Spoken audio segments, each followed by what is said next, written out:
The gentle September breeze, heralding the end of summer, rustled through the street trees of Grand Rapids, Michigan. Sarah Connor, 38, was going through her usual morning routine. "Ethan, breakfast is ready," Sarah called up to the second floor. As the aroma of pancakes wafted through the house, she heard the sound of her 5-year-old son Ethan running down the stairs. "Good morning, Mom." "Good morning, sweetie. Wash your hands, okay?" Sarah smiled as she patted her son's head. Her husband Mark had already left for work, his seat at the breakfast table empty. This had become their recent daily scene.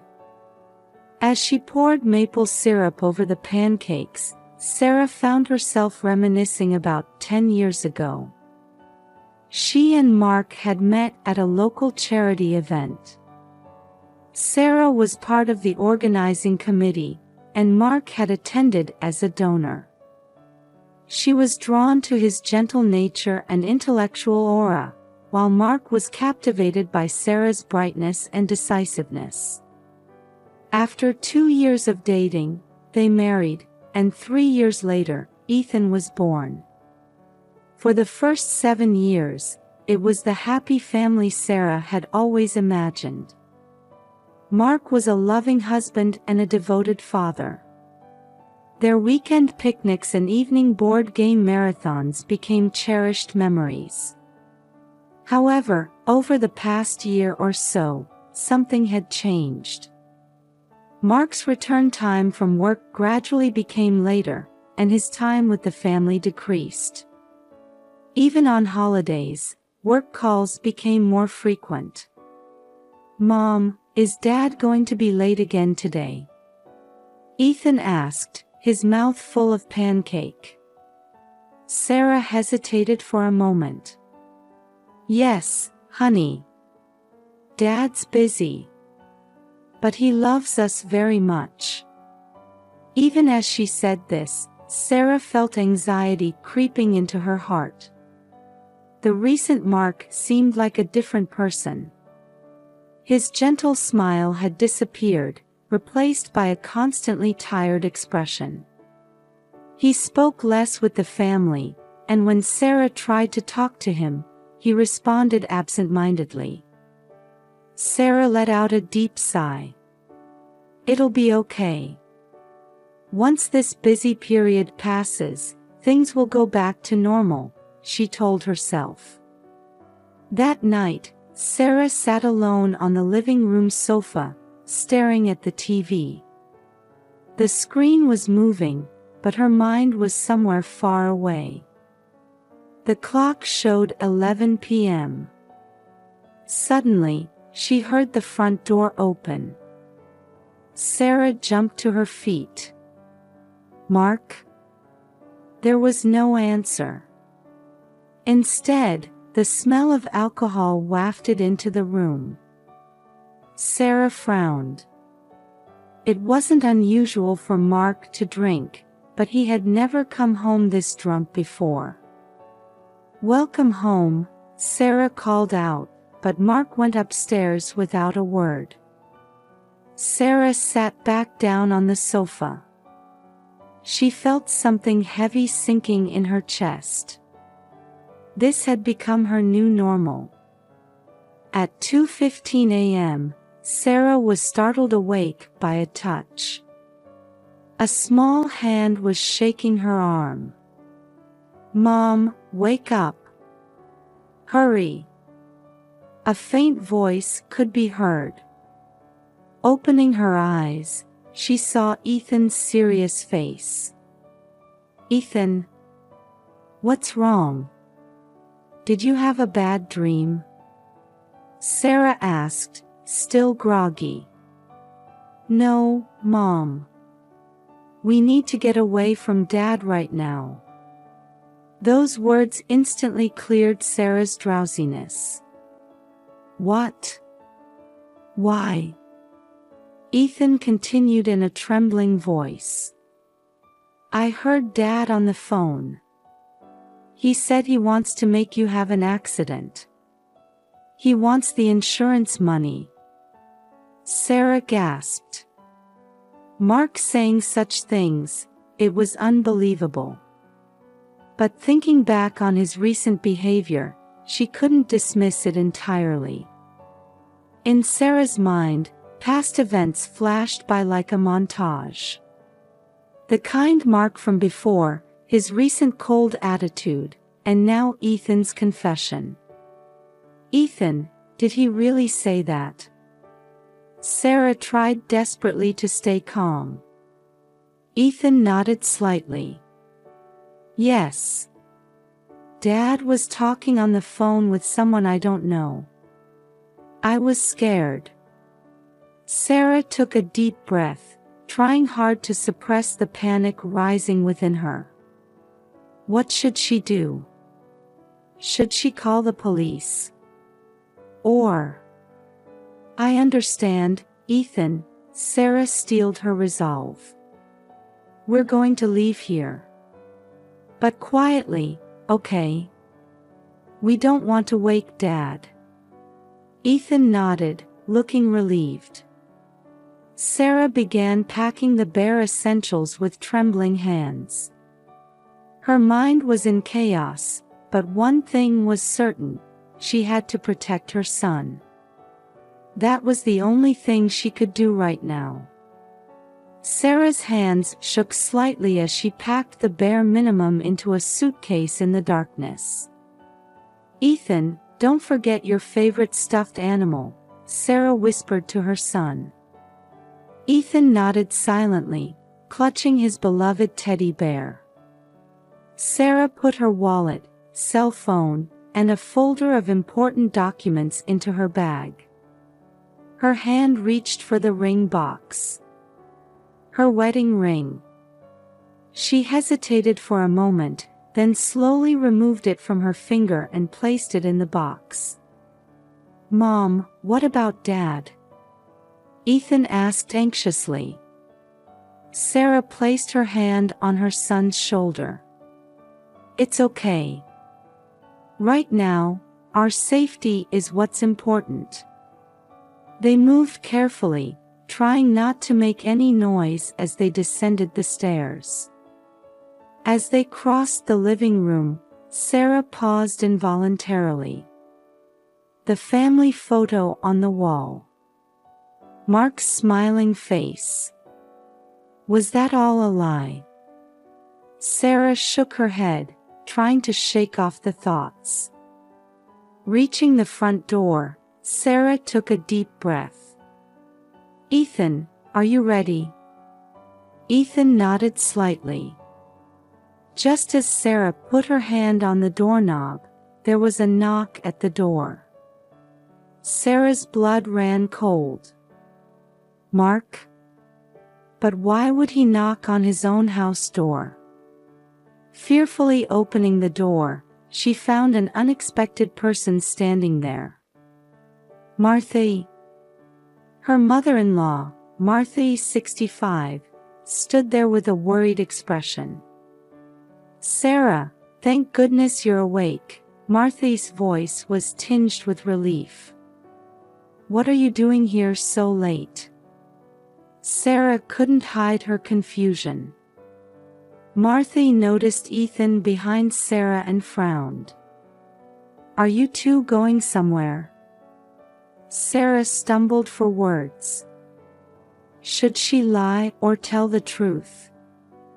Martha, seeming to sense Sarah's hesitation, said quietly, I came about Mark. He's been acting strange lately. Sarah's eyes widened. Had Martha noticed too? Can I come in? We need to talk. Martha's voice held a sense of urgency. Sarah hesitated for a moment but nodded, holding Ethan's hand tightly. The three moved to the living room. Mark's been asking for money lately, and he's been quite aggressive about it. Martha began. Today, he demanded a large sum. When I refused, he burst in, shouting terribly. Sarah gasped. Was this the real Mark? So I came to check on you, worried, Martha continued. I never imagined you'd be trying to leave. Sarah took a deep breath, steeling herself. Martha, actually. Sarah confided in Martha about what Ethan had overheard. Martha's face paled. I can't believe it, Martha murmured. But seeing Mark's recent behavior, I can't dismiss it completely. Sarah nodded. We were about to leave temporarily. Martha's expression became resolute. I'm coming with you. To my house. What? Sarah couldn't hide her surprise. As Mark's mother, I need to correct his actions. Martha's voice was filled with strong determination. But first, we need to ensure your safety. Sarah felt tears welling up. She had an ally. She wasn't alone. Thank you, Martha. Ethan spoke in a small voice. Grandma, are you coming with us? Martha smiled gently. Yes, Ethan. Grandma will protect you. The three hurriedly got into Martha's car. Sarah held Ethan close in the back seat. Just as the car started moving, the light in the upstairs bedroom turned on. Mark's awake. Sarah's voice trembled. Martha spoke while checking the rearview mirror. It's okay. We're safe now. The car glided into the quiet night streets. Sarah looked back at the house. She wasn't sure if this was the right choice. But for Ethan's sake, and to uncover the truth, she had to take this step. There was still time before dawn. However, a new dawn was about to break in Sarah's life. A week had passed. Sarah and Martha's investigation revealed more shocking facts than they had anticipated. Sarah stared at the documents received from the lawyer and told Martha in disbelief, "It seems Mark has been accumulating debts." Martha's expression turned to surprise. Really? How much? Over $100,000, Sarah's voice trembled. And most of it was incurred in just the last 3 months. Both women were at a loss for words. What could he have used such a large sum for? The information Martha had gathered was equally shocking. According to Mark's colleagues, he had been frequenting casinos recently. Gambling addiction. Sarah murmured. But why didn't he talk to us about it? Further investigation revealed even more serious facts. Mark had been borrowing money at high interest rates from illegal moneylenders. And to repay. He was planning insurance fraud. Sarah's voice shook. He was going to make me have an accident. Martha covered her face with her hands. I can't believe it, my son. Sarah's heart was in turmoil. Anger, sadness, and strangely enough, worry for Mark. How desperate must he have been? But why did he tell Ethan? Sarah voiced her question. It must have been his last pang of conscience, Martha answered quietly. No matter how desperate he was, he didn't want to put his son in danger. Sarah was filled with complex emotions. disappointment and anger towards Mark, and the love for family that still remained in him. All of these mixed, unsettling her heart. Martha, too, felt deep sadness at her son's actions. Did I go wrong in raising him? No, Sarah strongly denied. Mark's choices are his own. You're a wonderful mother, Martha.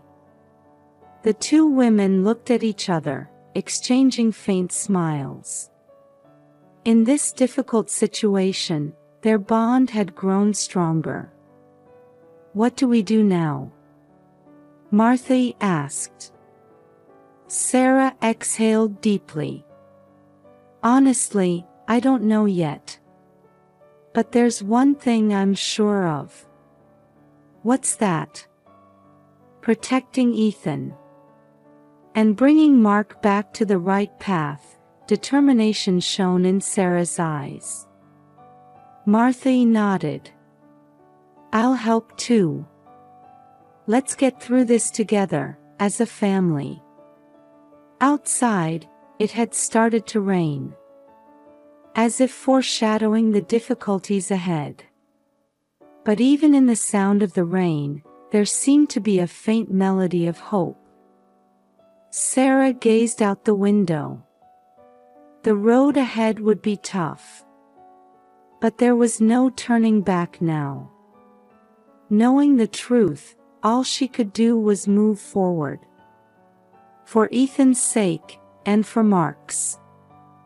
3 days after learning the truth, Sarah decided to confront Mark.